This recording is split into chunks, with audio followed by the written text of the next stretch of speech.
എൻ്റെ പേര് രജിത. ഞങ്ങൾ ഇരിഞ്ഞാലക്കുട രൂപതയിലെ കല്ലേറ്റങ്കര ഉണ്ണിമിശിഹ ഇടവകയിൽ നിന്ന് വരുന്നു. ഇതെൻ്റെ ഭർത്താവിൻ്റെ പേര് ഡെനീസ്. ഞങ്ങൾ കുവൈറ്റിലാണ് ഫാമിലിയായിട്ട് താമസിക്കുന്നത്. ഞങ്ങൾക്കൊരു മകനാണുള്ളത്. ആൾ 22 വർഷമായിട്ട് അവിടെയാണ്. ഞാനും മകനും ഒരു 12 വർഷമായിട്ട് അവിടെയാണ്. ആളവിടെ ഒരു പ്രിൻ്ററായിട്ട് ഒരു ഗവൺമെൻറ് യൂണിവേഴ്സിറ്റിയിൽ വർക്ക് ചെയ്യുന്നു. ഞാൻ അവിടെ ടീച്ചറാണ്. കഴിഞ്ഞ വർഷം ഞങ്ങളുടെ ജീവിതത്തിൽ ഈ 2024 ഫെബ്രുവരിയിൽ വലിയൊരു ഇടപെടൽ മാതാവിൻ്റെ ഉണ്ടായത് സാക്ഷ്യപ്പെടുത്താനാണ് ഞാനിവിടെ നിൽക്കുന്നത്. അതിനു മുൻപ് തന്നെ പറയട്ടെ, എൻ്റെ ഭർത്താവ് ആദ്യമേ ചെറുപ്പം തൊട്ടേ മാതാവിൻ്റെ വലിയൊരു ഭക്തനാണ്. എപ്പോഴും കൊന്തയെത്തിച്ച് നടക്കുന്ന ശീലമാണ്. ഒരു ദിവസം പോലും കുർബാനയോ ഒന്നും ആരാധനയോ ഒന്നും മുടക്കാറില്ല. പ്രസ്സിൽ വർക്ക് ചെയ്യുന്നത് കൊണ്ട് തന്നെ പലപ്പോഴും നൈറ്റ് ഷിഫ്റ്റുകൾ വരാറുണ്ട്. നൈറ്റ് ഷിഫ്റ്റ് വന്നാൽ പോലും അവിടുത്തെ 5:45 രാവിലത്തെ കുർബാനയ്ക്ക് എങ്ങനെയെങ്കിലും ആൾ അഡ്ജസ്റ്റ് ചെയ്തെത്തുകയും കുർബാനകളിൽ പങ്കെടുക്കുകയും ചെയ്യുമായിരുന്നു. കഴിഞ്ഞ വർഷം ഈ 2024 ഫെബ്രുവരിയിലാണ് ഞങ്ങളുടെ ജീവിതത്തെ മാറ്റിമറിച്ച സംഭവം ഉണ്ടാകുന്നത്. ഞങ്ങളുടെ മകൻ്റെ +2 പരീക്ഷയ്ക്ക് വേണ്ടി മകൻ ഒരുങ്ങിക്കൊണ്ടിരിക്കുന്നു. ഞങ്ങൾക്ക് ആകെ ഒരു മകൻ മാത്രമേ ഉള്ളൂ. ആ സമയത്ത് ഫെബ്രുവരി ആദ്യത്തെ ദിവസങ്ങളിൽ ഒരു 3-ാം തീയതിയൊക്കെ ആയിട്ട് ആൾ എന്നോട് പറയുകയാണ്, അവിടെ വിൻ്ററാണ്, അപ്പോൾ നല്ല തണുപ്പാണ്, എൻ്റെ കൈ ഭയങ്കര മരവിപ്പുണ്ട്, എന്താണെന്ന് അറിയില്ല. അപ്പോൾ ഞാൻ പറഞ്ഞു, അത് ചിലപ്പോൾ ഇപ്പോൾ ക്ലൈമറ്റ് ചേഞ്ചിൻ്റെ ആയിരിക്കുമല്ലോ, അത് അത്രയ്ക്ക് അങ്ങോട്ട് ശ്രദ്ധിച്ചില്ല. അടുത്ത ദിവസം ആളുടെ ജോലി സ്ഥലത്ത് നിന്ന് എനിക്ക് കോള് വരികയാണ്. ആളെ അവിടുത്തെ ഒരു ഹോസ്പിറ്റലിൽ അഡ്മിറ്റ് ചെയ്തേക്കാണ്. കാരണം അവിടെ ജോലി ചെയ്തുകൊണ്ടിരിക്കുമ്പോൾ പെട്ടെന്ന് ആൾ പറയുന്നത് കൂടെയുള്ള സ്റ്റാഫിനൊന്നും മനസ്സിലാവുന്നില്ല. പെട്ടെന്ന് ഹോസ്പിറ്റലൈസ് ചെയ്തു. അവിടെ ചെന്നപ്പോൾ പ്രഷർ 179/100 നിൽക്കുന്നത്. അവിടെ പക്ഷേ കുവൈറ്റ് ആയതുകൊണ്ടും അവിടുത്തെ ഒരു നിയമം അനുസരിച്ച് അങ്ങനെ പെട്ടെന്നൊന്നും അവർ നമ്മൾക്ക് ചികിത്സകൾ ചെയ്യില്ല. അവരുടേതായിട്ടുള്ള ഒരു പ്രൊസീജിയറുകളുണ്ട്. അവിടെ ഞാൻ പെട്ടെന്ന് തന്നെ ചെന്നു. അവിടെ ചെന്നപ്പോൾ ഡോക്ടർ എന്നോട് പറഞ്ഞു, സ്ട്രോക്കിൻ്റെ ചെറിയ സിംറ്റംസ് ആണ്, പക്ഷേ by the grace of God നിങ്ങൾ സേവ് ചെയ്യപ്പെട്ടിരിക്കുകയാണ്, നിങ്ങൾക്കൊരു പ്രശ്നവുമില്ല. പ്രഷറിനുള്ള മരുന്നും സ്ട്രോക്കിൻ്റെ മെഡിസിനും എടുക്കുക. ഒരാഴ്ച കഴിയുമ്പോൾ നിങ്ങളിവിടെ വന്ന് OPDയിൽ കാണാൻ പറഞ്ഞു. അങ്ങനെ ഇരിക്കുമ്പോൾ ഒരു ബുധനാഴ്ച, 1 വീക്ക് ആയിട്ടില്ല, ഒരു ബുധനാഴ്ച തൊട്ട് ആളുടെ സ്പീച്ച് മുഴുവൻ ആൾ വിചാരിക്കുന്നത് ആൾക്ക് പറയാൻ പറ്റുന്നില്ല.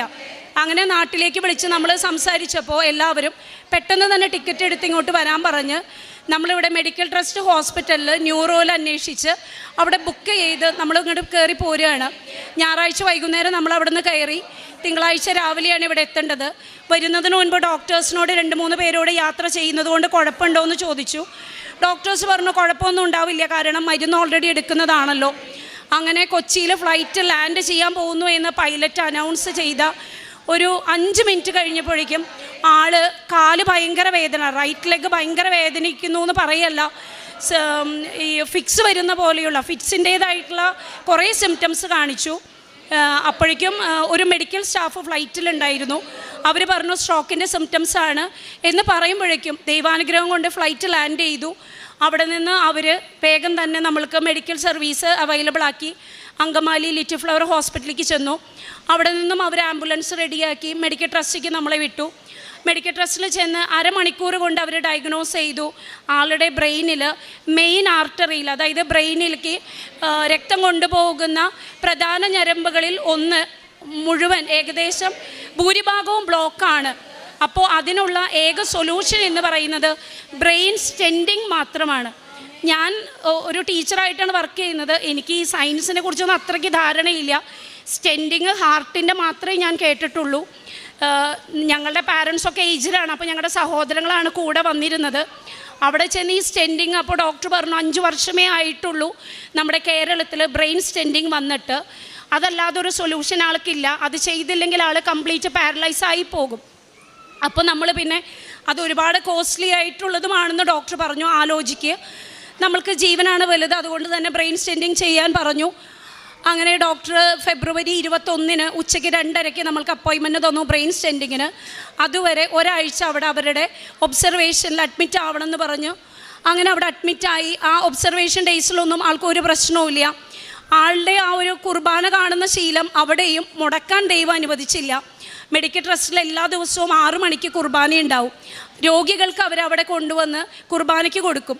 അപ്പോൾ നമ്മളോട് ഒരു നേഴ്സിനോട് സംസാരിച്ചുകൊണ്ടിരിക്കുമ്പോൾ നമ്മൾ ക്രിസ്ത്യൻസ് ആണെന്ന് പറഞ്ഞു. അവർ പറഞ്ഞതിനെ തുടർന്ന് അച്ഛൻ വന്ന് 5 ദിവസവും ആൾക്ക് കുർബാനയ്ക്ക് കൊടുത്തു. കൊന്ത നന്നായി എത്തിക്കും മോനെ എന്ന് അച്ഛൻ എന്നും പറയും. അങ്ങനെ ഫെബ്രുവരി 21 ഒരു വ്യാഴാഴ്ച, അന്ന് തന്നെയാണ് എൻ്റെ മകന് +2 പരീക്ഷ CBSEയുടെ സ്റ്റാർട്ട് ചെയ്യുന്നത്. അപ്പോൾ മകനോടൊന്നും ഇത് പറഞ്ഞിട്ടില്ല. അവൻ തനിച്ചാണ് കുവൈറ്റിൽ. അവനെ ഒറ്റൊരു മകനാവുമ്പോൾ എല്ലാവർക്കും അറിയാം, നമ്മൾ ഒരുപാട് ലാളിച്ചാണ് വളർത്തുന്നത്. കുക്കിങ്ങോ അങ്ങനത്തെ ഒന്നും സെൽഫായിട്ട് ചെയ്യാൻ നമ്മളൊന്നും പ്രാക്ടീസ് കൊടുത്തിട്ടില്ല. ഞങ്ങളുടെ ഒരു കസിൻ ബ്രദറാണ് ആളുടെ കൂടെ അവിടെ താമസിക്കാൻ ചെന്നത്.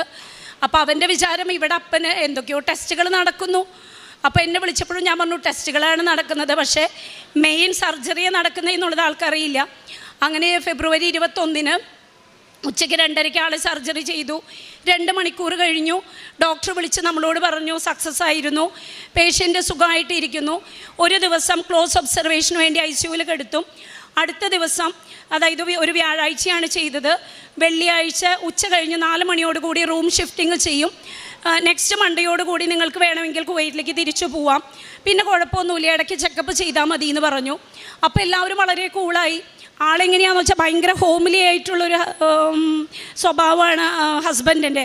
എല്ലാവരുമായിട്ടും റിലേഷന് നല്ല രീതിയിൽ മെയിൻറ്റെയിൻ ചെയ്യാൻ മാക്സിമം ശ്രമിക്കും, ഒരുപാട് പ്രാർത്ഥിക്കും. അപ്പോൾ ആ ശീലങ്ങളൊക്കെ എല്ലാവർക്കും ഇഷ്ടമാണ്. അപ്പോൾ ആൾ ഹോസ്പിറ്റലൈസ്ഡ് ആയി എന്ന് കേട്ടപ്പോൾ എല്ലാവർക്കും ഭയങ്കര സങ്കടമായിരുന്നു. അങ്ങനെ ഓപ്പറേഷൻ സക്സസ് ആയിരുന്നു എന്ന് പറഞ്ഞപ്പോൾ ഇത് ഈ കാലിൽ കൂടെ സ്റ്റെൻറ്റ് കയറ്റിയിട്ട് ബ്രെയിനിലേക്ക് ചെല്ലുന്ന ഒരു ഇതാണ്, അല്ലാതെ സ്കള് റിമൂവ് ചെയ്തിട്ടുള്ളതൊന്നുമല്ല. അപ്പോൾ പിന്നെ എല്ലാവരും ഹാപ്പിയായി. ഒത്തിരി പേര് കസിൻസൊക്കെ ഓപ്പറേഷൻ്റെ അന്ന് വന്നിരുന്നു. എല്ലാവരും തിരിച്ചുപോയി. രാത്രി 8:30 ആയപ്പോൾ ഒരു അങ്കിളും ഞാനും മാത്രമേ ഉള്ളൂ റൂമിൽ. ICUവിൽ നിന്നും പെട്ടെന്ന് വിളിക്കുക മെഡിക്കൽ ട്രസ്റ്റിൽ, പെട്ടെന്ന് തന്നെ ICUവിലേക്ക് വരണം. ചെന്നപ്പോൾ അവിടെ ബ്രെയിൻ സ്റ്റെൻറ്റിങ് ചെയ്ത ഡോക്ടർ നിൽക്കുകയാണ്. ഡോക്ടർ എൻ്റെ കൈ പിടിച്ചിട്ട് പറഞ്ഞു നമ്മുടെ കയ്യിൽ നിന്ന് പോയി കാര്യങ്ങൾ. കാരണം എന്താണെന്നറിയില്ല, ഡെനീസിൻ്റെ തലയിൽ ബ്രെയിനിൽ ബ്ലീഡിങ് സ്റ്റാർട്ട് ചെയ്തു. നമ്മൾ എമർജൻസി ആയിട്ടൊരു CTക്ക് പോവുകയാണ്. 2 കോംപ്ലിക്കേഷനാണ് നമ്മുടെ മുൻപിലുള്ളത്. സ്റ്റെൻറ്റിങ് ചെയ്ത ഭാഗത്ത്, സ്റ്റെൻറ്റ് ഇട്ട ഭാഗത്താണ് ബ്ലീഡിങ് എങ്കിൽ കയറ്റിയ സ്റ്റെൻറ്റ് അതേപോലെ നമ്മൾക്ക് പുറത്തേക്ക് എടുക്കണം. അതുമാത്രമല്ല, ബ്ലീഡിങ് കണ്ടിന്യൂ ചെയ്ത് പോവുകയാണ് എങ്കിൽ സ്കള് റിമൂവ് ചെയ്ത് ഓപ്പറേഷൻ നടത്താതെ പറ്റില്ല. നമ്മുടെ ന്യൂറോ സർജൻ ടീം ഫുൾ ഇവിടെ റെഡിയാണ് എന്ന് പറഞ്ഞ് അവരെയും എനിക്ക് കാണിച്ചു തന്നു. എൻ്റെ ഒരു സ്വഭാവം ഇമോഷണലി ഞാൻ ഭയങ്കര വീക്കാണ്. പെട്ടെന്ന് കരയുന്നൊരു ക്യാരക്ടറൊക്കെയാണ് ഞാൻ. പക്ഷെ എന്തോ എനിക്കെന്തോ ആ നേരത്ത് കരച്ചിലൊന്നും വന്നില്ല. ഡോക്ടർ എൻ്റെ കൈ പിടിച്ച് ഓടി CT റൂമിലേക്ക്. തിരിച്ചു വന്നിട്ട് എന്നോട് പറഞ്ഞു താങ്ക് ഗോഡ് എന്ന് പറഞ്ഞിട്ട് പറഞ്ഞു സ്റ്റെൻറ്റിങ് ചെയ്ത ഭാഗത്തല്ല ബ്ലീഡിങ് വന്നിരിക്കുന്നത്, അത് തന്നെ വലിയ അനുഗ്രഹം. 2 മണിക്കൂർ ഇടവിട്ട് ഇന്ന് മുഴുവൻ നമുക്ക് CT എടുക്കണം. ബ്ലീഡിങ് കണ്ടിന്യൂ ചെയ്യാൻ ഒരു കാരണവശാലും അനുവദിക്കരുത്. കാരണം ബ്രെയിനിന് സഹിക്കാവുന്നതിലൊരു പരിധിയുണ്ട്. മിക്കവാറും സ്കള് റിമൂവ് ചെയ്തിട്ടുള്ള ഓപ്പറേഷൻ തന്നെയായിരിക്കും ഇതിന് സൊല്യൂഷൻ വരിക. അറിയുന്നവർക്കൊക്കെ ഞാൻ വേഗം ഒരു മെസ്സേജുകൾ ഇട്ടു.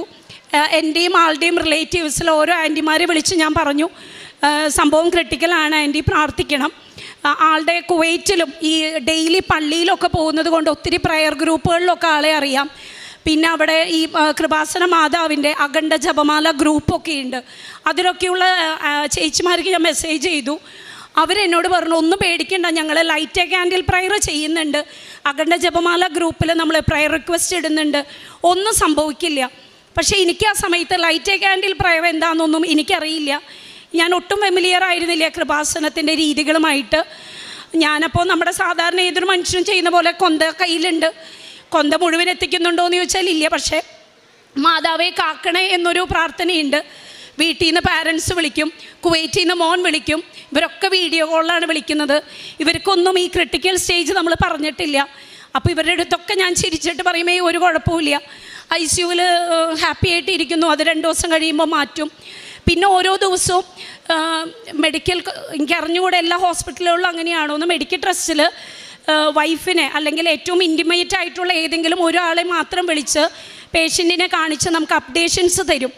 അപ്പോൾ വ്യാഴാഴ്ച 10 മണിക്ക് ആദ്യത്തെ CT രാത്രി എടുത്തു, ബ്ലീഡിങ് കണ്ടു, പ്രാർത്ഥിച്ചോളാൻ പറഞ്ഞു. നമ്മളെല്ലാവരെയും പ്രയർ റിക്വസ്റ്റിന് വിളിച്ചു, നമ്മളും പ്രാർത്ഥിച്ചുകൊണ്ടിരിക്കുന്നു.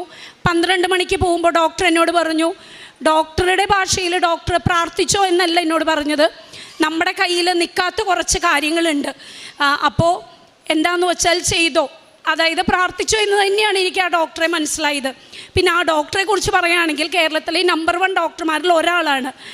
ആ ഡോക്ടർ ഒരു സാധാരണക്കാരൻ, അല്ലെങ്കിൽ എൻ്റെ ഒരു അനിയനെ പോലെ എൻ്റെ കൂടെ നിന്നിട്ട് എന്നെ CT റൂമിൽ കയറ്റി എന്നെ കാണിച്ച്, 2ാമത്തെ CT കാണിച്ചിട്ട് എന്നോട് പറഞ്ഞു, ദൈവത്തിന് ഒരുപാട് നന്ദി പറയണം, ബ്ലീഡിങ് തുടങ്ങിയ പോലെ നിൽക്കുകയാണ്, അത് സ്പ്രെഡ് ആയിട്ടില്ല, അപ്പോൾ നന്നായി പ്രാർത്ഥിച്ചോ എന്ന് പറഞ്ഞു. അപ്പോൾ 12 മണിയുടെ CT കഴിഞ്ഞു. അതിലപ്പോൾ ചെറിയൊരു ആശ്വാസം വന്നു. പിന്നെ അതിൻ്റെ ഇടയ്ക്ക് വീണ്ടും 2 മണിക്ക് വിട്ടു, അപ്പോഴും ബ്ലീഡിങ് അതുപോലെ തന്നെ. പിന്നെ 6 മണിക്ക് അവരെടുത്തുള്ളൂ CT. 6 മണിക്ക് എടുത്തപ്പോഴും ബ്ലീഡിങ് രാത്രി 8:30 ഉണ്ടായിരുന്ന അതേ ലെവലിൽ തന്നെയാണ് നിൽക്കുന്നത് എന്ന് പറഞ്ഞു. അതിനുശേഷം വെള്ളിയാഴ്ച ഒരു ഗ്രൂപ്പ് ഓഫ് ഡോക്ടേഴ്സാണ് പിന്നെ ആളെ നോക്കിക്കൊണ്ടിരിക്കുന്നത്. ആ ഡോക്ടേഴ്സ് വിളിച്ചിട്ട് എന്നോട് പറയുകയാണ്, ഡെനീസിൻ്റെ റൈറ്റ് സൈഡ് കംപ്ലീറ്റ് തളർന്നു, സംസാരിക്കാനുള്ള കഴിവും പൂർണ്ണമായിട്ടും നഷ്ടപ്പെട്ടു. എനിക്കത് ഇനി നമ്മൾക്ക് ഒന്നും പ്രത്യേകിച്ച് ചെയ്യാനില്ല. ഇത് എപ്പോഴും ബ്രെയിനിൽ ബ്ലീഡിങ് വന്നു കഴിഞ്ഞാൽ അതിൻ്റെ ഒരു ആഫ്റ്റർ ഇഫക്റ്റ് ഇങ്ങനെയൊക്കെ തന്നെയാണ് ഉണ്ടാവുക. മാക്സിമം ഇനി ഡോക്ടേഴ്സ് നോക്കുന്നത് ഡെനീസിൻ്റെ ജീവൻ നിലനിർത്തുക എന്ന് പറയുന്നതാണ് അവരുടെ മുന്നിലുള്ള ഒരു വെല്ലുവിളി എന്ന് എന്നോട് പറഞ്ഞു. പിന്നെ എന്നോട് പറഞ്ഞു, ഈ ബ്ലീഡിങ്ങിന് ചുറ്റും നീര് വെക്കുന്നത് കൂടിയാലും പ്രശ്നമാണ്, അതും ഇല്ലാതിരിക്കാനുള്ള മരുന്നുകളാണ് ഇപ്പോൾ നമ്മൾ കൊടുക്കുന്നത്. സ്പീച്ചോ റൈറ്റ് സൈഡ് പാരലൈസ് ആയതോ ഒന്നും നമ്മളിപ്പോൾ കൺസിഡർ ചെയ്യുന്നില്ല. അങ്ങനെ കുറച്ച് ദിവസങ്ങൾ പോയി. അപ്പോഴും ഡെനീസിന് എല്ലാ ദിവസവും അച്ഛന്മാർ ഈ കുർബാന കഴിയുമ്പോൾ ICUവിലുള്ള പേഷ്യൻസിനെയും നമ്മൾ റിക്വസ്റ്റ് ചെയ്താൽ അവർ പോയി ബ്ലെസ് ചെയ്ത് പ്രാർത്ഥിക്കും. അങ്ങനെ എല്ലാ ദിവസങ്ങളിലും അവിടുത്തെ അച്ഛൻ പോയി ബ്ലെസ് ചെയ്ത് പ്രാർത്ഥിക്കാറുണ്ട്. അങ്ങനെ വ്യാഴാഴ്ച ഈ സർജറി കഴിഞ്ഞു, വെള്ളി കഴിഞ്ഞു, ശനിയാഴ്ച രാവിലെ ഞാൻ മെയിൻ ഡോക്ടർമാർ എല്ലാ ഡോക്ടേഴ്സും അവിടെ വിസിറ്റ് ചെയ്തതിന് ശേഷം പേഷ്യൻറ്റിനെ ബൈസ്റ്റാൻഡറെ ഉള്ളിൽ വിളിച്ച് കാണിക്കും. അപ്പോൾ അതൊരു 11 മണിയൊക്കെ ആകുമ്പോഴാണ് നമ്മൾ സാധാരണ വിളിക്കുന്നത്. ഞാൻ വേറൊന്നും ചെയ്യാനില്ലാത്തതുകൊണ്ട് കൊന്തയും ചൊല്ലി അതിൻ്റെ മുൻപിൽ ഒരു 9 മണി തൊട്ട് തന്നെ അവിടെ നിൽക്കും. അങ്ങനെ അവിടെ നിൽക്കുന്ന സമയത്താണ് ഒരു ചേച്ചി വന്ന്, അല്ലെങ്കിൽ എൻ്റെ പ്രായമുള്ളൊരു ലേഡി വന്ന് എന്നോട് ചോദിച്ചു, കൃപാസനം തൈലം ഉണ്ടോ കയ്യിലെന്ന്. അപ്പോൾ ഞാൻ ഇല്ല, എൻ്റെ കയ്യിലൊന്നുമില്ല. അപ്പോൾ തലേ ദിവസം കൃപാസനത്തിൽ ഒരു കൊന്ത, ഗ്രേ കളർ കൊന്ത ഒരു കസിൻ ഫ്രണ്ട് കൊണ്ടുവന്ന് തന്നിരുന്നു. അവരെന്നോട് അത് പ്രത്യേകം പ്രാർത്ഥിക്കുക എന്ന് പറഞ്ഞ് അത് ചൊല്ലി ഞാൻ പ്രാർത്ഥിച്ചുകൊണ്ടിരിക്കുമ്പോഴാണ് ഈ സ്ത്രീ വന്ന് എന്നോട് കൃപാസന തൈലത്തെക്കുറിച്ച് പറയുന്നത്. അപ്പോൾ ഞാൻ പറഞ്ഞു, ഇല്ല എൻ്റെ കയ്യിൽ തൈലം ഇല്ല. അപ്പോൾ എന്നോട് പറഞ്ഞു, പകർത്തി തരാൻ എൻ്റെ കയ്യിൽ പാത്രമോ അങ്ങനെ ഒന്നുമില്ല, കൈ കാണിക്കാമോ എന്ന് ചോദിച്ചു. ഞാൻ എൻ്റെ വലത്ത് കൈ കാണിച്ചു. അതിലേക്ക് അവർ കുറച്ച് ഡ്രോപ്പ് ഒഴിച്ചു. ഞാൻ അത് പിടിച്ച് നിൽക്കുമ്പോൾ ഈ എണ്ണ കൈയുടെ സൈഡിൽ കൂടെ ഒക്കെ ഒലിക്കുകയാണ്. 9 മണിയായിട്ടുള്ളൂ. 11 മണിയാകുമ്പോഴേക്കും ഈ എണ്ണയൊന്നും ഈ തൈലമൊന്നും എൻ്റെ ഭർത്താവിൽ പ്രവർത്തിക്കില്ലല്ലോ മാതാവേ എന്ന് ഞാൻ വിചാരിച്ച് പെട്ടെന്ന് എനിക്ക് തോന്നി, ആ കൊന്ത ആ തൈലത്തിൽ ഒന്ന് റോൾ ചെയ്തെടുക്കാം, കൊന്തയിലായാൽ അത്രയായല്ലോ എന്ന് വിചാരിച്ച് ആ കൊന്തയിൽ ഞാനത് തൈലം മുഴുവൻ, ഈ ഒലിച്ചിങ്ങനെ ഇറങ്ങുന്ന തൈലം മുഴുവൻ ഞാൻ പുരട്ടിയെടുത്തു. അന്ന് തന്നെ മെയിൻ ഡോക്ടർ വന്ന്, ആൾ 9 മണി കഴിഞ്ഞപ്പോൾ വന്നു, ആളെ കണ്ടു. പെട്ടെന്ന് തന്നെ എന്നോട് ഡെനീസിൻ്റെ ബൈസ്റ്റാൻഡർ വിളിക്കാൻ പറഞ്ഞു. ഞാൻ ചെന്നു. എന്നോട് പറഞ്ഞു സെയിം കാര്യങ്ങൾ തന്നെ, റൈറ്റ് സൈഡ് വീക്ക്നെസ് ആണ്, സംസാരിക്കില്ല. അത് കഴിഞ്ഞിട്ട് പെട്ടെന്ന് ആൾ പറഞ്ഞു, രജിത പോയി കണ്ടോളൂ എന്ന് പറഞ്ഞു. അപ്പോൾ കൂടെയുള്ള ജൂനിയേഴ്സ് പറഞ്ഞു, ഇല്ല മറ്റു ഡോക്ടേഴ്സ് കണ്ടിട്ടില്ല, 11 o'clock ആവണം ബൈസ്റ്റാൻഡേഴ്സിനെ കാണിക്കാൻ. എനിക്ക് അറിഞ്ഞുകൂടെ അന്ന് എന്തുകൊണ്ടാണ് ആ ഡോക്ടർ അങ്ങനെ പെട്ടെന്ന് തന്നെ റെസ്പോണ്ട് ചെയ്തത്. ആൾ ഇങ്ങനെയാണ് പറഞ്ഞത്, അതിനെന്താ, രജിത കണ്ടതുകൊണ്ട് മറ്റു ഡോക്ടേഴ്സ് കാണുന്നതിന് അതൊരു തടസ്സമല്ല, രജിത ഒരു 5 മിനിറ്റേ കാണുള്ളൂ, കണ്ടിറങ്ങിക്കോട്ടെ എന്ന് പറഞ്ഞു. അപ്പോൾ എൻ്റെ കൈയുടെ ഉള്ളിൽ ഒരു തുള്ളിയോടിയും ആ തൈലം ബാക്കിയുണ്ട്. ഓടി ചെന്ന് ഞാൻ ആളുടെ ഈ തലയിലും കയ്യിലും തളർന്ന ഭാഗങ്ങളിലൊക്കെ പുരട്ടി. അവിടുത്തെ നേഴ്സസും ഒരുപാട് ഹെൽപ്പ് ചെയ്തു എന്നെ. അപ്പോൾ ഞങ്ങളെല്ലാവരും ഫാമിലിയിൽ വചനം എഴുതി പ്രാർത്ഥിക്കുന്ന ഒരു ശീലം കോവിഡ് ടൈം തൊട്ട് നമുക്കുണ്ടായിരുന്നു.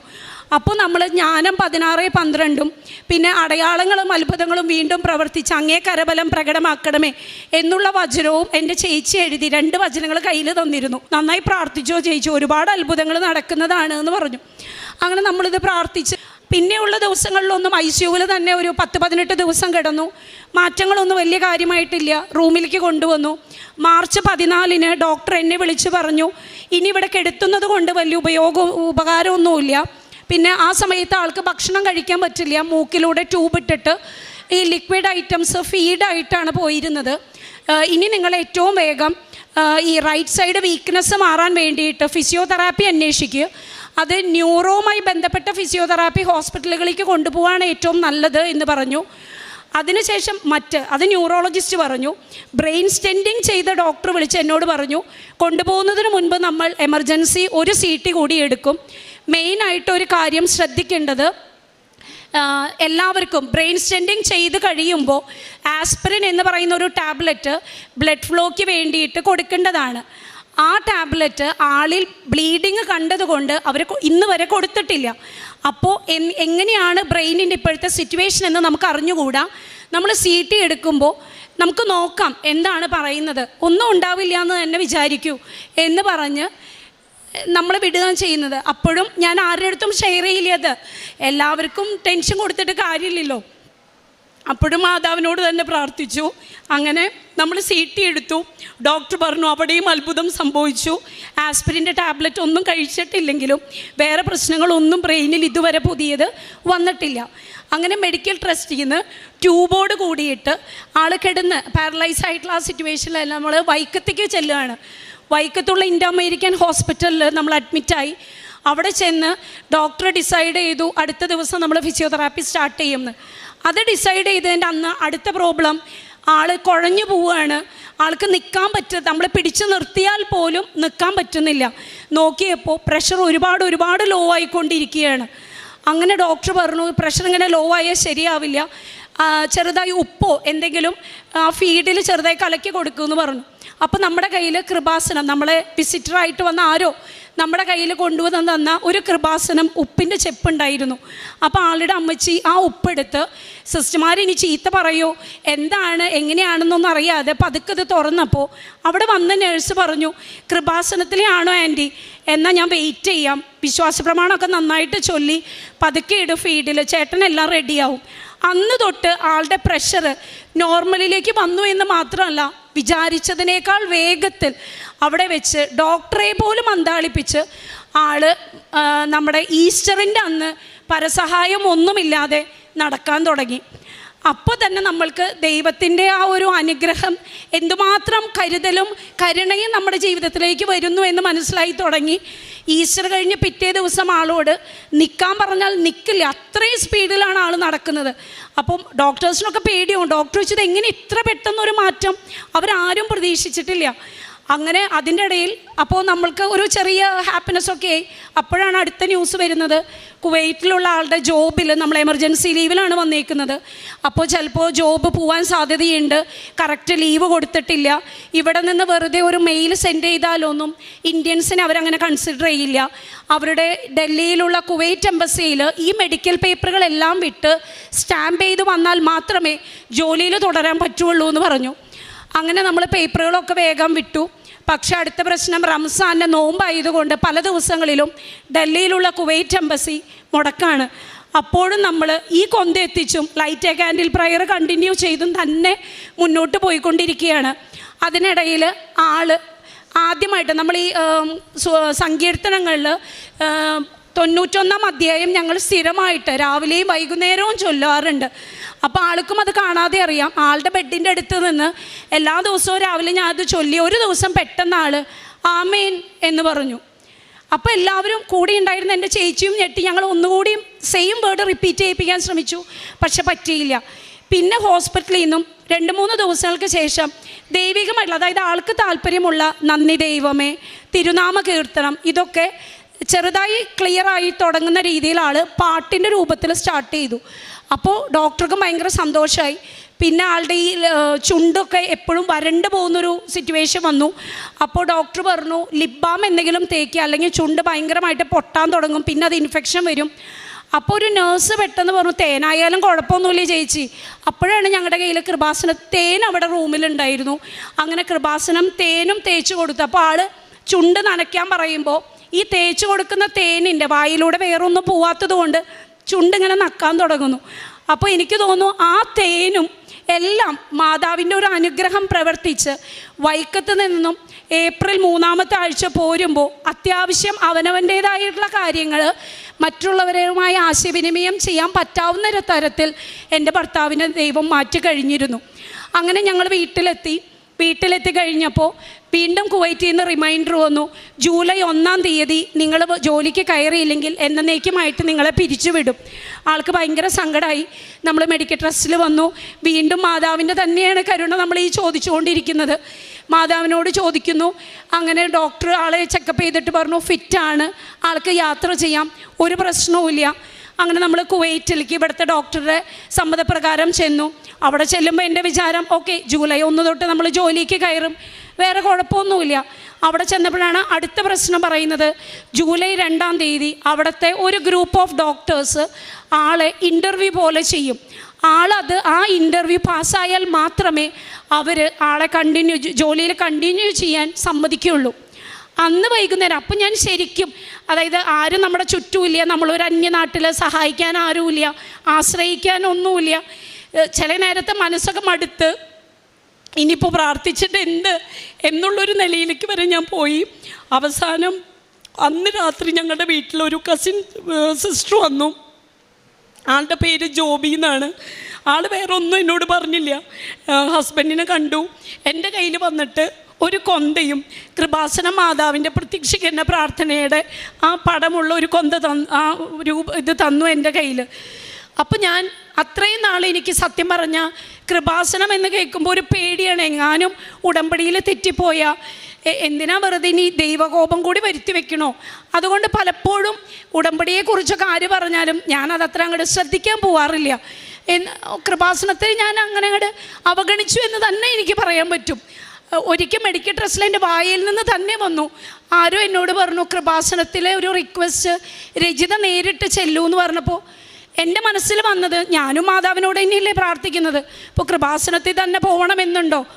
അതിൻ്റെ ഒന്നും ആവശ്യമില്ല, എനിക്കിപ്പോൾ കൃപാസനത്തിൽ തന്നെ പോകണമെന്നില്ല എന്ന് പറഞ്ഞ അതേ നാവ് കൊണ്ടാണ് മാതാവ് എന്നെ ഇന്ന് ഇവിടെ നിർത്തി സാക്ഷ്യം പറയിപ്പിക്കുന്നത്. അങ്ങനെ ആ സിസ്റ്റർ വഴി, ആ കസിൻ സിസ്റ്റർ വഴി ഞാൻ കസിൻ സിസ്റ്ററോട് ചോദിച്ചു, ഞാൻ ഓൺലൈൻ ഉടമ്പടി എടുത്താലോ, എനിക്ക് പേടിയാവുന്നു. അപ്പോൾ എന്നോട് ആൾ പറഞ്ഞു, ഒന്നിനും പേടിക്കണ്ട, എന്തിനാ പേടിക്കുന്നത്, ധൈര്യമായിട്ട് മോളെടുക്ക്, നമ്മളൊക്കെ ചെയ്യുന്ന എല്ലാ കാര്യങ്ങളും തന്നെയാണ് ഇതിലുള്ളത് എന്ന് പറഞ്ഞ് ഞാൻ ഓൺലൈൻ ഉടമ്പടി ജൂലൈ 3-ാം തീയതി എടുത്തു. അന്ന് തൊട്ട് ഞാൻ സാക്ഷ്യങ്ങൾ കേൾക്കുന്നതാണ്. അന്നാണ് ഉടമ്പടി ഉപ്പിനെ കുറിച്ചും ഉടമ്പടി തൈലം ഇതിനെക്കുറിച്ചൊക്കെ ഡീറ്റെയിൽഡായിട്ട് അറിയുന്നത്. ഉടമ്പടി ഉപ്പ് അന്ന് എൻ്റെ കയ്യിലിരിക്കുകയാണ്. അപ്പോൾ പിറ്റേ ദിവസം പോകുന്ന മെഡിക്കൽ ചെക്കപ്പിൻ്റെ പേപ്പറുകളുടെ കൂട്ടത്തിൽ ഞാൻ ആളോട് പറഞ്ഞു, ഒന്നും പേടിക്കണ്ട, ഈ ഉപ്പൊക്കെ ഞാൻ ഇട്ടിട്ടുണ്ട്. ആളുടെ വായിലും കുറച്ച് കഴിക്കാൻ കൊടുത്തു, വിശ്വാസ പ്രമാണവും ചൊല്ലി. കൂടെ പോയ ചേട്ടൻ എന്നോട് പറഞ്ഞത്, നമ്മളെ കയറ്റില്ല അവിടെ. ആ ഡോക്ടേഴ്സ് പറഞ്ഞത്, ഒത്തിരി ഡിപ്പാർട്ട്മെൻറ്റിൽ നിന്നുള്ള ഡോക്ടേഴ്സ് ഉണ്ടായിരുന്നു, ന്യൂറോ ഉണ്ടായിരുന്നു, ജനറൽ ഫിസിഷ്യൻ ഉണ്ടായിരുന്നു, അങ്ങനെ പലരും ഉണ്ടായിരുന്നു. അവർ പറഞ്ഞത് ആൾ സക്സസ് ആയി കംപ്ലീറ്റ് ചെയ്തു നമ്മുടെ ഇൻ്റർവ്യൂ സെഷൻ, ജോലിയിൽ കണ്ടിന്യൂ ചെയ്തോളൂ എന്ന് പറഞ്ഞു. അങ്ങനെ നമ്മൾക്ക് ജോലിയിൽ തിരിച്ച് കയറാൻ പറ്റി. അന്ന് മുതൽ ഞങ്ങളുടെ ജീവിതത്തിൽ, അല്ലെങ്കിൽ എൻ്റെ ജീവിതത്തെ മാതാവ് എന്താ പറയുക, അടിമുടി മാറ്റിമറിക്കാനായിട്ട് തുടങ്ങി. പിന്നെ ഞങ്ങൾക്ക് ഒരുപാട് കാശ് 2 ഹോസ്പിറ്റലുകളിലായിട്ടുണ്ടായി. അപ്പോൾ നമ്മൾ ഇൻഷുറൻസ് ഒരെണ്ണം ഉണ്ടായിരുന്നു, 6 മാസമേ ചേർന്നിട്ടായിട്ടുണ്ടായിരുന്നുള്ളൂ. ഇൻഷുറൻസുകാർ റിജക്റ്റ് ചെയ്തു, 10 പൈസ പോലും തരില്ല. കാരണം അവരുടെ കണ്ടുപിടുത്തത്തിൽ ഇത് കൊളസ്ട്രോൾ കൊണ്ട് ഉണ്ടായതാണെന്ന് അവർ വരുത്തി തീർക്കാൻ നോക്കി. ലാസ്റ്റ് അവരുടെ ഹെഡ് ഓഫീസിൽ നിന്ന് വരെ വിളിച്ച് എന്നോട് പറഞ്ഞു, മാമിന് ഇനി കേസിന് പോവാം, ഈ കാശ് 10 പൈസ കിട്ടലുണ്ടാവില്ല. അന്ന് ഞാനൊരു സാക്ഷ്യം കേട്ടു. ഒരു കുട്ടി പറയുകയാണ്, ഈ മാതാവിൻ്റെ പടത്തിൽ ഡേറ്റ് ഇട്ട് പ്രാർത്ഥിക്കാറുണ്ട് ആ കുട്ടിയെന്ന്. അപ്പോൾ ഞാനും ഒരു ഡേറ്റ് ഇട്ട് മാതാവിനോട് പറഞ്ഞു. എനിക്ക് ഈ പാട്ടുകളിലെ ലിറിക്സൊക്കെ ഞാൻ ശ്രദ്ധിക്കുന്ന കൂട്ടത്തിലാണ്. അപ്പോൾ ഒരു പാട്ടിൽ ഞാൻ കേട്ടിട്ടുണ്ട്, ഞങ്ങൾ തന്നെ അഭിഭാഷകയായി പ്രാർത്ഥിച്ചിടണമേ അമ്മേന്ന്. അപ്പോൾ ഞാൻ ആൾ ജോലിക്ക് പോയി കഴിഞ്ഞപ്പോൾ ഞാൻ കരഞ്ഞു തന്നെ പ്രാർത്ഥിച്ചു. വേറെ വക്കീലിനൊന്നും വെക്കാൻ എൻ്റെ കയ്യിൽ കാശില്ല, മാതാവ് തന്നെ എനിക്കൊരു വഴി കാണിച്ചു തരണം. ഞാൻ ഓഗസ്റ്റ് 2 എന്ന് പറഞ്ഞൊരു ഡേറ്റ് ഞങ്ങളുടെ വീട്ടിലുള്ള പടത്തിൽ ഞാൻ പെൻസിൽ കൊണ്ട് എഴുതിയിട്ടു. വിശ്വസിക്കുമോ എന്ന് എനിക്ക് അറിഞ്ഞുകൂടാ. സെപ്റ്റംബർ 2-ാം തീയതി ഞങ്ങൾക്ക് സ്കൂള് തുറക്കുകയാണ്. അപ്പോൾ ഓഗസ്റ്റ് 29-നൊക്കെ ഞങ്ങൾക്ക് പ്രിപ്പറേഷൻ വർക്ക്സാണ്. അന്ന് ഒരു തിങ്കളാഴ്ച ഞാൻ പോകുമ്പോൾ ഞങ്ങളുടെ ഈ ഇൻഷുറൻസ് ഏജൻറ്റിൻ്റെ മെസ്സേജ് വന്നു. അപ്പോൾ ഞാൻ വിചാരിച്ചു വീണ്ടും ഡിനൈ ചെയ്തു എന്നൊരു മെസ്സേജായിരിക്കും, ഇനിയിപ്പോൾ അത് നോക്കേണ്ട കാര്യമൊന്നുമില്ലല്ലോ എന്ന് വിചാരിച്ചു. ഓഗസ്റ്റ് 2 തന്നില്ലല്ലോ മാതാവ്, എന്നാൽ പിന്നെ എനിക്കൊന്നും തരികയില്ല എന്നാണ് എൻ്റെ ഉള്ളിൽ. എന്തായാലും മനസ്സിൽ തോന്നി അതൊന്ന് ഓപ്പൺ ചെയ്യാം. ഓപ്പൺ ചെയ്തു. ഞാൻ നോക്കി 50,000 രൂപയുണ്ട്. എന്നാലും എനിക്കൊരു സന്തോഷം തോന്നി. മാതാവ് ഞാൻ പറഞ്ഞിട്ട് 5 ലക്ഷമായിരുന്നു ഞങ്ങളുടെ ഇൻഷുറൻസ്, 5 ലക്ഷവും തരണം എന്നാണ് മാതാവിനോട് ഞാൻ പ്രാർത്ഥിച്ചത്. അപ്പം ഞാൻ മാതാവിനോട് തന്നെ പറഞ്ഞു, കുറച്ച് അതിമോഹമല്ലേ, 5 ലക്ഷമൊക്കെ വേണമെന്ന് 6 മാസം ആയിട്ടുള്ളൂ ഇൻഷുറൻസ് എടുത്തിട്ട്, സാരമില്ല, 5 ലക്ഷം ചോദിച്ച് എനിക്ക് നീ 50,000 തന്നില്ലേ, എനിക്ക് ഹാപ്പിയാണ് എന്ന് പറഞ്ഞ് ഈ ഇൻഷുറൻസ് ഏജൻറ്റ് അയച്ച സ്ക്രീൻഷോട്ട് ഞാൻ എൻ്റെ സിസ്റ്റർക്കും ആളുടെ സിസ്റ്റർക്കും ബ്രദർ ഇൻ ലോയ്ക്ക് അയച്ചു കൊടുത്തു. പിന്നെ തുടരെ ഇവരൊക്കെ എന്നെ വിളിക്കുകയാണ്. ഫോൺ അറ്റൻഡ് ചെയ്തപ്പോൾ എന്നോട് ചോദിച്ചു, നിനക്ക് എന്താ നിൻ്റെ മെമ്മറിക്ക് വല്ല പ്രശ്നം ബാധിച്ചു? അത് 50,000 അല്ല മോളെ, അത് 5 ലക്ഷവും അവരനുവദിച്ച് തന്നേക്കാണെന്നാണ് പറഞ്ഞതെന്ന്. ഞാൻ തന്നെ, അതായത് ഈ ഇൻഷുറൻസ് ഏജൻസി ഓഫീസ് തന്നെ ഞെട്ടിപ്പോയി. വെറും 6 മാസം ഇൻഷുറൻസ് എടുത്തിട്ടുള്ള എനിക്ക് 5 ലക്ഷവും ഇത്രയും നാൾ റിജക്റ്റ് ചെയ്ത ഒരു കമ്പനിക്കാർ പെട്ടെന്ന് ഒരു ദിവസം 5 ലക്ഷം എങ്ങനെ അനുവദിച്ചു? അവർക്കൊന്നും ഉത്തരമില്ലെങ്കിലും എനിക്ക് നല്ല ഉത്തരമുണ്ട്. എൻ്റെ കൃപാസന മാതാവ് തന്നെ തന്നതാണ്. അന്ന് തൊട്ട് ഞങ്ങളുടെ ജീവിതത്തിൽ ഒത്തിരി പരീക്ഷണങ്ങൾ. പക്ഷേ ഇവിടെ കേൾക്കുന്ന ഓരോ സാക്ഷ്യവും അച്ഛൻ്റെ ഓരോ സ്പീച്ചും എന്നെ ഒരുപാട് മോട്ടിവേറ്റ് ചെയ്തു. ഒരു കുടുംബ പ്രാർത്ഥനയുടെ കൊന്തൊക്കെ തന്നെയേ ഞാൻ എത്തിക്കുള്ളൂ. ഭർത്താവ് ഭയങ്കരമായിട്ട് കൊന്തെത്തിക്കുന്ന ആളാണ്. അപ്പോൾ എൻ്റെ സിസ്റ്റർ എന്നോട് പറയാറുണ്ട്, ഭർത്താവ് സമ്പാദ്യത്തിൻ്റെ കാര്യത്തിൽ കാശ് വെച്ച് സമ്പാദിക്കുന്നതിൽ ആൾ അത്ര മിടുക്കനൊന്നും അല്ലെങ്കിലും കൊന്തെത്തിച്ച് മാതാവിൻ്റെ അടുത്ത് ഒരുപാട് അനുഗ്രഹം ആൾ വാങ്ങിച്ചു. ആ അനുഗ്രഹമാണ് ഇപ്പോൾ ഇങ്ങനെ എഴുന്നേറ്റ് നിൽക്കുന്നത്. ആ അസുഖം വന്ന് 3 മാസം കഴിഞ്ഞാൽ എന്തെങ്കിലും പറയാൻ പറ്റുള്ളൂ എന്ന് മെഡിക്കൽ സയൻസ് പറഞ്ഞ സ്ഥാനത്ത് 3 മാസം കഴിഞ്ഞപ്പോൾ നല്ല മിടുക്കനായിട്ട് എൻ്റെ ഭർത്താവ് ജോലിക്ക് പോകാൻ തുടങ്ങി. എല്ലാ മനുഷ്യനെയും പോലെ എല്ലാ കാര്യങ്ങളും ചെയ്യാൻ തുടങ്ങി. സംസാരത്തിനുള്ളൊരു ചെറിയൊരു ബുദ്ധിമുട്ടുണ്ട് എന്നുള്ളത് മാത്രമേ ഉള്ളൂ. പിന്നെ ഞങ്ങളുടെ ലൈഫിൽ ഇങ്ങനെ പരീക്ഷണങ്ങൾ വരുമ്പോഴും ഇവിടുത്തെ സാക്ഷ്യങ്ങൾ, അച്ഛൻ്റെ പഴയ സ്പീച്ചിൽ ഉടമ്പടിയിലിരിക്കുമ്പോൾ നിങ്ങൾക്ക് ഒരുപാട് പരീക്ഷണം വരും, പക്ഷെ നിങ്ങൾ വീണു പോവില്ല. അത് തന്നെയായിരുന്നു എനിക്ക് ഉണ്ടായത്. ഞങ്ങൾക്ക് സാമ്പത്തികമായി പെട്ടെന്ന് വന്ന ഈ ഒരു പ്രതിസന്ധിയിൽ കുവൈറ്റിൽ നിന്നും ഒരുപാട് പേര് നമ്മൾ വിചാരിക്കാത്ത, നമ്മളിനി എന്ത് ചെയ്യും കാശിനെന്ന് ആലോചിച്ച് നിൽക്കുമ്പോഴായിരിക്കും ഓരോരുത്തർ, ടീച്ചറെ ഇന്ന ഭാഗത്തുനിന്ന് പള്ളിയുടെ ഒരു സംഘടനയുണ്ട്, അപ്പോൾ നമ്മൾക്ക് ഇന്നത് വേണ്ട പോലെ ചെയ്യാം. അപ്പോൾ നമ്മളൊന്ന് സങ്കടപ്പെടുമ്പോഴേക്കും മാതാവ് മറ്റേ വശത്ത് ആശ്വാസവുമായിട്ട് എത്തിക്കഴിഞ്ഞു. അങ്ങനെ നമ്മൾ 9-ാം തീയതി ഇവിടെ റിവ്യൂവിന്, ഈ മാസം 6 മാസം കഴിയുമ്പോൾ റിവ്യൂ ചെയ്യാൻ പറഞ്ഞിരുന്നു. അങ്ങനെ മെഡിക്കൽ ട്രസ്റ്റിൽ വരാൻ ഒക്ടോബർ 9 ടിക്കറ്റ് എടുത്തു. അപ്പം ഞാനിങ്ങനെ പ്രാർത്ഥിക്കുന്നുണ്ട്. അപ്പം അച്ഛൻ പറയാറുണ്ട്, കൃപാസനത്തിൽ കാല് കുത്തണമെങ്കിൽ വരെ അതിനൊരു അനുഗ്രഹം വേണമെന്ന്. അപ്പോൾ ഞാനത് മനസ്സിൽ വിചാരിച്ച് ഭയങ്കര പേടിയുണ്ടായിരുന്നു എനിക്ക്. മാതാവിൻ്റെ അടുത്ത് ഇത്രയും നാൾ കാണിക്കാത്ത ഭക്തി ഒരാവശ്യത്തിന് ഓടി വന്നു എന്ന് മാതാവിന് തോന്നല്ലേ, എനിക്ക് കൃപാസനത്തിൽ വരണം എന്നുള്ളൂരുകി തന്നെ പ്രാർത്ഥിച്ചു. പക്ഷേ ഞങ്ങൾ എയർ ഇന്ത്യ എക്സ്പ്രസ് ആണ് ബുക്ക് ചെയ്തിരുന്നത്. 2 ദിവസം മുന്നേ 7-ാം തീയതി നമ്മൾ അറിയുകയാണ് എയർ ഇന്ത്യ എക്സ്പ്രസിൻ്റെ ആ ഫ്ലൈറ്റ് അവർ ക്യാൻസൽ ചെയ്തു എന്ന്. നമ്മൾക്ക് ആകെ 10 ദിവസത്തെ ലീവാണ് നമ്മൾ അപ്ലൈ ചെയ്തിരുന്നത്. അത് സാങ്ഷൻ ആവുകയും ചെയ്തിരുന്നു. 2 ദിവസം വീണ്ടും കഴിഞ്ഞു. സെയിം റേറ്റിൽ, ഇനി ക്രിസ്മസ് ആയാൽ റേറ്റുകളൊന്നും നമ്മുടെ കയ്യിൽ നിൽക്കില്ല. മാതാവ് എന്ത് ചെയ്യും എന്ന് ആലോചിക്കുമ്പോഴേക്കും സെയിം ഫ്ലൈറ്റ് തന്നെ അവർ റീഷെഡ്യൂൾ ചെയ്തു ബുധനാഴ്ചയ്ക്ക്. അപ്പം ഞാൻ മാതാവിനോട് പ്രാർത്ഥിച്ചു, മാതാവേ നീ കൂടെ വരുന്നില്ലെങ്കിൽ, ബൈബിളിൽ അങ്ങനെ ഒരു ഭാഗമുണ്ടെന്ന് ചേച്ചി എന്നോട് എപ്പോഴും പറയാറുണ്ട്, പുറപ്പാടിലോ മറ്റോ മോശ പ്രാർത്ഥിച്ചത്, കർത്താവേ നീ കൂടെ വരുന്നില്ലെങ്കിൽ എന്നെ വിടരുത് എന്ന് പറഞ്ഞത് ഞാനും റിപ്പീറ്റ് ചെയ്തു. ഞങ്ങളുടെ കൂടെ വരുന്നില്ല, ഞങ്ങളെ സഹായിക്കാൻ നീ ഇല്ല എങ്കിൽ ഞങ്ങളെ തനിച്ച് വിടരുത് എന്നുള്ളൊരുക്കി പ്രാർത്ഥിച്ച് പ്രത്യക്ഷീകരണ പ്രാർത്ഥനയൊക്കെ ചൊല്ലി ഞങ്ങൾ കുവൈറ്റ് എയർപോർട്ടിൽ വന്നു. ഒരുവിധം ക്ലിയറൻസൊക്കെ കഴിഞ്ഞു. ഞാൻ ഹാപ്പിയായി. പിന്നെയുള്ള പ്രശ്നം ആൾക്ക് ഇനി ഫ്ലൈറ്റിൽ വല്ല ബുദ്ധിമുട്ടുണ്ടാവുമോ എന്നുള്ളത് മാത്രമാണ്. എക്സിറ്റിൻ്റെ സീൽ ചെയ്യുന്ന ഭാഗത്ത് വന്നപ്പോൾ പെട്ടെന്ന് എമിഗ്രേഷൻ ഓഫീസർ ആളെ തടഞ്ഞിട്ട് പറഞ്ഞു, നിങ്ങൾക്ക് യാത്ര ചെയ്യാൻ പറ്റില്ല, നിങ്ങളുടെ യാത്ര, നിങ്ങളുടെ വാട്ടർ ബില്ല് കുടിശ്ശിക കിടക്കുന്നുണ്ട്, അതടയ്ക്കാതെ നിങ്ങൾക്ക് പോകാൻ പറ്റില്ല എന്ന്. അപ്പോൾ ഞാൻ ചോദിച്ചു, അവർ ഫുൾ അറബിയിലാണ് സംസാരിക്കുന്നത്, എനിക്ക് അറബി അറിയില്ല. ഞാൻ രാത്രി 12:30 സമയമാണ്, ഫ്ലൈറ്റ് 1:30-ക്കാണ്. ഞാൻ അവരോട് പറഞ്ഞു, നമ്മൾ പിന്നെ എപ്പോഴെങ്കിലും ചെയ്താൽ മതിയോ? പറ്റില്ല, കടത്തിവിടില്ല എന്ന് ഉറപ്പ് തന്നെ പറഞ്ഞു. അവർ വെറുതെ ആക്ഷൻസ്, നമുക്ക് അറബി അറിയില്ല എന്ന് പറഞ്ഞപ്പോൾ ഡയറക്ഷൻസ് വെറുതെ ഇങ്ങനെ കൈ ചൂണ്ടി അവിടെ പോ ഇവിടെ പോ എന്ന് പറയും. അങ്ങനെ ലാസ്റ്റ് എവിടെയാണ് പേ ചെയ്യേണ്ടതെന്ന് അറിയാതെ കുറേ ഓടി നടന്നു. മാതാവിനെ വിളിക്കുന്നു, മാതാവിൻ്റെ ഭാഗത്തൊന്നും സഹായമില്ല എന്ന് തോന്നി. അങ്ങനെ അവസാനം അടയ്ക്കേണ്ട ഓഫീസിലേക്ക് എത്തിപ്പെട്ടപ്പോൾ അവിടെ ഓഫീസറില്ല. അയാളെ ഫോൺ ചെയ്യാൻ ഒരു നമ്പർ എഴുതി വെച്ചിട്ടുണ്ട്. നമ്പർ വിളിച്ചപ്പോൾ അയാൾ പറഞ്ഞു, ഞാൻ ലിങ്ക് അയക്കും, ലിങ്ക് വഴി നിങ്ങൾ സെൻഡ് ചെയ്യാൻ പറഞ്ഞു. ലിങ്ക് എടുക്കാൻ നോക്കി, ലിങ്ക് ഓപ്പൺ ആവുന്നില്ല. സമയം വീണ്ടും പോയിക്കൊണ്ടിരിക്കുകയാണ്. അറബി അറിയുന്നില്ല. അയാളും അറബിയിലാണ് കൂടുതൽ കാര്യങ്ങളും പറയണത്. ഒറ്റ കാര്യം ഞാൻ മാതാവിനോട് പറഞ്ഞുള്ളൂ, എന്നെ പരീക്ഷിക്കണ്ട, എനിക്ക് വന്നേ പറ്റൂ കൃപാസനത്തിൽ, സാക്ഷ്യം പറയാതെ ഞാൻ തിരിച്ചു പോരില്ല. ആ നേരത്ത് ഒരു എനിക്ക് കണ്ടപ്പോൾ തോന്നിയത്, സുന്ദരനായ ആശാരിച്ചക്കൻ നമ്മുടെ ഈശോനെ കുറിച്ച് ഏതോ ഒരച്ഛൻ ടോക്കിൽ ഞാൻ യൂട്യൂബിൽ പറയുന്ന കേട്ടിട്ടുണ്ട്. ആ ഒരു മാതൃകയിൽ ഒരു കുവൈറ്റി അവിടെ ഇരുന്ന് വെറുതെ ഇരിക്കുക. ഞാൻ അയാളുടെ അടുത്ത് ചെന്നിട്ട് ഞാൻ പറഞ്ഞു, സാർ എന്നെ ഒന്ന് ഹെൽപ്പ് ചെയ്യണം, എനിക്ക് വാട്ടർ ബില്ല് അടച്ച് പെട്ടെന്ന് പോകണം, 1:30-ക്കാണ് ഫ്ലൈറ്റ്. ഒരു മടിയും പറയാണ്ട് അയാൾ എന്നോട് പറഞ്ഞു, sister no tension no tension. അയാൾക്ക് ഒട്ടും ഇംഗ്ലീഷ് കംഫർട്ടബിൾ അല്ല. അയാളിങ്ങനെ ഒറ്റമുറിയിലൊക്കെ പറഞ്ഞു, കാര്യം ചോദിച്ചു. ഞാൻ പറയുന്ന കാര്യങ്ങൾ അയാൾക്ക് കൃത്യമായി മനസ്സിലാവുന്നുണ്ട്. അയാൾ വേഗം എൻ്റെ ഫോൺ വാങ്ങിച്ചു. കുവൈറ്റുകളുടെയൊക്കെ സ്വഭാവം അറിയുമോ എന്ന്, നമ്മുടെ നാട്ടിൽ അറിയുമോ എന്ന് എനിക്ക് അറിഞ്ഞൂടാ. ഭയങ്കര ഒരു അഹങ്കാരി നേച്ചർ എന്നാണ് അവരെ പറയുക. നമ്മൾ അടുത്ത് പോലും ചെല്ലുന്നത് അവർക്ക് ഇഷ്ടമല്ല. അവർ യൂസ് ചെയ്യുന്ന ഫോണൊക്കെ കോടികൾ വില വരുന്നതായിരിക്കും. എൻ്റെ ഒരു സാധാ ഫോൺ ആ ഒരു കുവൈറ്റി കയ്യിലെടുത്ത് അതിൽ അയാൾ വേണ്ട കാര്യങ്ങളൊക്കെ ചെയ്തിട്ട് അതും റെഡി ആവുന്നില്ല. അപ്പം എന്നോട് അവർ പറഞ്ഞു, അയാൾ എന്നോട് ചോദിച്ചു, സിസ്റ്ററുടെ കയ്യിൽ ക്യാഷ് ആയിട്ടുണ്ടാവോ? അപ്പോൾ ഞാൻ പറഞ്ഞു, ക്യാഷ് ഉണ്ട്, കുവൈറ്റ് ദിനാറുണ്ട്.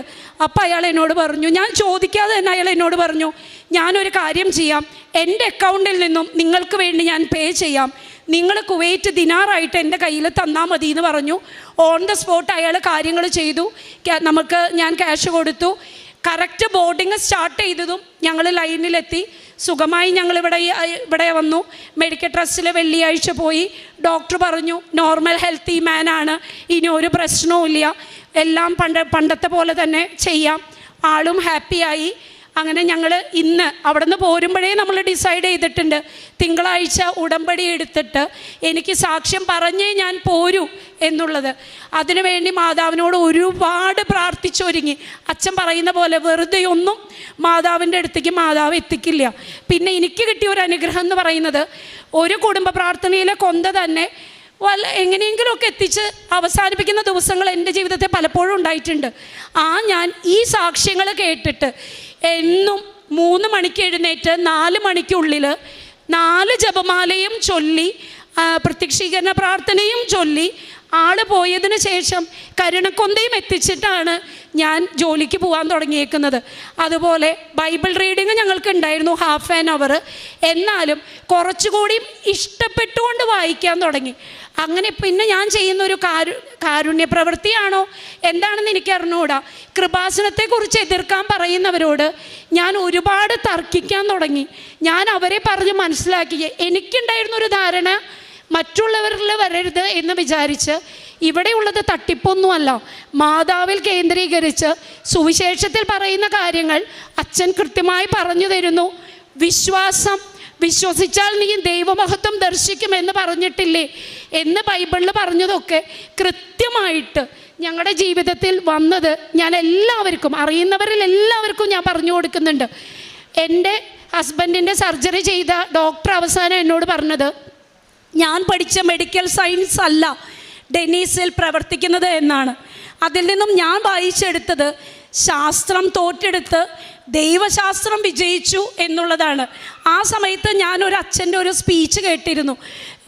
ആ സ്പീച്ചിൽ ആ അച്ഛൻ പറയുന്നത്, നമ്മൾ വിചാരിച്ച പോലെ കാര്യങ്ങൾ നടന്നില്ലെങ്കിൽ പിന്നെ നിങ്ങൾ സെലിബ്രേറ്റ് ചെയ്തോളാനാണ് പറയുന്നത്, പിന്നെ നടക്കാൻ പോകുന്നത് ദൈവത്തിൻ്റെ പ്ലാനുകളാണ്.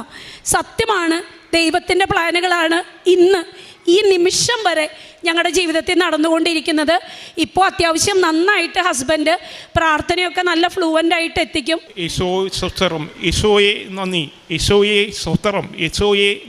ദൈവമഹത്വത്തിന് കൂടുതൽ എല്ലാവരും അനുഗ്രഹങ്ങൾ ലഭിക്കട്ടെ എന്ന് പ്രാർത്ഥിച്ചുകൊണ്ട് എൻ്റെ ഈ സാക്ഷ്യം ഇവിടെ ഞാൻ ചുരുക്കുന്നു.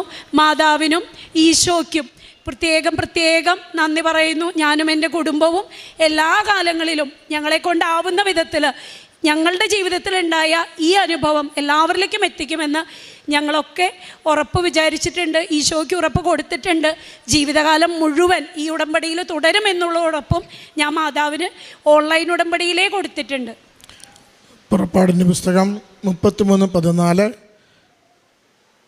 ഞാൻ തന്നെ നിന്നോട് കൂടെ വരികയും നിനക്ക് ആശ്വാസം നൽകുകയും ചെയ്യും. രജിത ഡെന്നീസ് എന്ന ഈ സഹോദരിയും ജീവിത പങ്കാളിയും കഴിഞ്ഞ കുറച്ച് നാളായി ഇവർ കടന്നുപോയ ജീവിതത്തിൻ്റെ വളരെ വലിയ ദുരന്തങ്ങളുടെയും അതിലും വലിയ ദൈവാനുഭവങ്ങളുടെയും സാക്ഷ്യമാണ് പരിശുദ്ധ കൃപാസന മാതാവിൻ്റെ തിരുനടയിൽ ഈ നിമിഷങ്ങളിൽ പങ്കുവച്ചത്. നമ്മളിങ്ങനെ ആദ്യം കേട്ടു തുടങ്ങുമ്പോൾ ഒരു രോഗാവസ്ഥ, അതിൻ്റെ ചികിത്സയുടെ പ്രശ്നങ്ങൾ, അത് മരണവെക്ക് വരെ എത്തിയ ജീവിതം, അവിടുന്ന് അമ്മ മാതാവിൻ്റെ പ്രത്യേകമായ സംരക്ഷണയിലുള്ള തിരിച്ചുവരവ്, അതിൽ ആദ്യം ഉടമ്പടി പത്രം ആശുപത്രി കിടക്കയിൽ വയ്ക്കുന്നത്, ഉടമ്പടി തൈലം പുരട്ടി പ്രാർത്ഥിക്കുന്നത്, ഉടമ്പടി ഉപ്പ് കൊടുത്ത് ആരോഗ്യത്തിലേക്ക് കൊണ്ടുവരുന്നത്, ഉടമ്പടി തേൻ കൊടുത്തുകൊണ്ട് നാവിനെ ശക്തിപ്പെടുത്തി സംസാരശേഷിയിലേക്ക് കൊണ്ടുവരുന്നത്, അങ്ങനെ രോഗത്തിൻ്റെ സൗഖ്യത്തിലേക്ക് നയിച്ച ഓരോ കാര്യങ്ങളും 40 ദിവസങ്ങൾക്കുള്ളിൽ എഴുന്നേറ്റ് നടക്കുന്നതും, പിന്നീട് ഒരിക്കലും കിട്ടില്ലെന്ന് പറഞ്ഞ ഇൻഷുറൻസ് നിമിഷങ്ങൾക്കുള്ളിൽ ദിവസങ്ങൾക്കുള്ളിൽ അത് എത്രയായിരുന്നു ചേർന്നിരുന്നത് മുഴുവൻ തുകയും 5 ലക്ഷം രൂപയും ഇൻഷുറൻസ് ലഭിച്ചുകൊണ്ട് ആ ഒരു വലിയൊരു എപ്പിസോഡ്, ആ രോഗത്തിൻ്റെ ക്ലേശത്തിൻ്റെ മരണവക്കിൽ നിന്നും ജീവിതത്തിലേക്കുള്ള യാത്രയുടെ മുഴുവൻ എപ്പിസോഡുമാണ് ആദ്യം പങ്കുവെച്ചുകൊണ്ട് സഹോദരി സംസാരിച്ച് തുടങ്ങുന്നത്. പിന്നീട് മുന്നോട്ട് പോകുമ്പോൾ അവിടെ വിദേശത്തെത്തി അവിടെയുള്ള കാര്യങ്ങളും തിരികെ നാട്ടിലേക്ക് വരുവാൻ നേരമുണ്ടായ വലിയ പ്രതിസന്ധികളും അവിടെയും ശരിക്കും അത് സൂചിപ്പിക്കുന്നുണ്ട്. ദൈവദൂതൻ്റെ സംരക്ഷണം, സഹായികയായ സഞ്ചാരി മാതാവായ സമയത്തിന് മേൽ അധികാരമുള്ള അമ്മയുടെ പ്രത്യേകമായ ഇടപെടൽ, ആ മണിക്കൂറുകൾക്കുള്ളിൽ മിനിറ്റുകൾക്കുള്ളിൽ അകത്ത് എമിഗ്രേഷൻ അവിടെ ചെന്ന കാര്യങ്ങളെല്ലാം ശരിയാക്കി ബോർഡിങ്ങിൽ ആയി യാത്രയ്ക്ക് പുറപ്പെടേണ്ടവർക്ക് അവിടെയുള്ള വെള്ളക്കരമടച്ചില്ല എന്നതിൻ്റെ പ്രശ്നം വന്ന് ചേരുകയും അടയ്ക്കുവാൻ കയ്യിൽ പൈസയുണ്ട്, ലിങ്കിൽ അടയ്ക്കുവാനായിട്ട് അതും പൈസയുണ്ട്, അടയ്ക്കാനാവാത്തതും ഉദ്യോഗസ്ഥരെ കാണാനാവാത്തതുമായ വലിയ പ്രതിസന്ധിയിലകപ്പെടുമ്പോൾ മറ്റൊരു വ്യക്തി, ആ സ്വദേശി തന്നെ അത് ദൈവദൂതനെ പോലെ എല്ലാം ചെയ്തു കൊടുത്തുകൊണ്ട് യാത്ര കൃത്യതയോടുകൂടി നാട്ടിലേക്ക് വരുവാൻ സഹായിക്കുന്നു. അവിടെ സമയം ചുരുക്കുന്ന അമ്മയുടെ സാന്നിധ്യമുണ്ട്, അവിടെ സഞ്ചാരി മാതാവിൻ്റെ സഹായമുണ്ട്, അവിടെ അസാധ്യമെന്ന് കരുതുന്ന ഒരു കാര്യം, യാത്ര മുടങ്ങുമെന്ന് കരുതുന്ന ഒരു കാര്യം അത് സുഗമമായി നിർവഹിച്ചു തരുന്ന അമ്മയുടെ സംരക്ഷണമുണ്ട്. ഒരു ദിനം മുടങ്ങിയ യാത്ര 2-3 ദിവസം കഴിയുമ്പോൾ യാതൊരു ക്ലേശവും തടസ്സവുമില്ലാതെ തുടരുവാൻ വേണ്ടി പ്രതിസന്ധികളെയും അനിശ്ചിതമായ അവിചാരിതമായ അനിശ്ചിതത്വങ്ങളെയും മാറ്റിത്തരുന്ന പരിശുദ്ധമ്മയുടെ സംരക്ഷണമുണ്ട്. എത്രയോ ഉടമ്പടിയുടെ ഓരോരോ കാര്യങ്ങളെയും എത്ര സുന്ദരമായിട്ട് നമുക്ക് ഈ സാക്ഷ്യത്തിൽ നിന്നിങ്ങനെ വായിച്ചെടുക്കുവാൻ പറ്റും. വലിയ അനുഗ്രഹം ഈ കുടുംബത്തിന് അമ്മ മാതാവും തിരുക്കുമാരനും നൽകിയെന്ന് സാക്ഷ്യപ്പെടുത്തുകയാണ്. സഹോദരി പറയുമ്പോൾ ഇടയ്ക്ക് സൂചിപ്പിക്കുന്നുണ്ട്, ജ്ഞാനത്തിൻ്റെ പുസ്തകം 16:12 ഞങ്ങളെ നിരന്തരം ബലപ്പെടുത്തിയത്, സൗഖ്യത്തിലേക്ക് നയിച്ചത്. ജ്ഞാനം 16:12 നമ്മൾ വായിക്കുന്നു, കർത്താവെ, മരുന്നോ ലേപന ഔഷധമോ അല്ല, എല്ലാവരെയും സുഖപ്പെടുത്തുന്ന അങ്ങയുടെ വചനമാണ് അവരെ സുഖപ്പെടുത്തിയത്. അതുകൊണ്ടാണ് സഹോദരി പറയുന്നത്, വൈദ്യശാസ്ത്രം തോറ്റെടുത്ത് വൈദ്യശാസ്ത്രത്തിനൊന്നും ചെയ്യുവാനില്ല എന്ന് പറയുന്നിടത്ത് ദൈവശാസ്ത്രം വിജയിക്കുന്നു, ദൈവത്തിൻ്റെ കരബലം കാണുന്നു, അമ്മ മാതാവിൻ്റെ ഇടപെടൽ അറിയുന്നു, അമ്മയുടെ സംരക്ഷണയിൽ ജീവിതത്തെ സുരക്ഷിതമാക്കുന്നു, കുടുംബത്തെ സുരക്ഷിതമാക്കുന്നു, സഹോദരന് ആരോഗ്യം കൈമാറുന്നുവെന്ന്. ഈ വലിയ സാക്ഷ്യത്തിന് അമ്മ മാതാവിൽ ആശ്രയിച്ചുകൊണ്ട് പ്രതിസന്ധിയുടെ നാളുകളിൽ നടത്തിയ എല്ലാ പ്രാർത്ഥനകൾക്കും അമ്മ മാതാവ് നൽകിയ കരുതലുള്ള ഈ സ്നേഹത്തിന് കരങ്ങളടിച്ച് നമുക്ക് ഈശോയ്ക്കും അമ്മയ്ക്കും ഈ സാക്ഷ്യം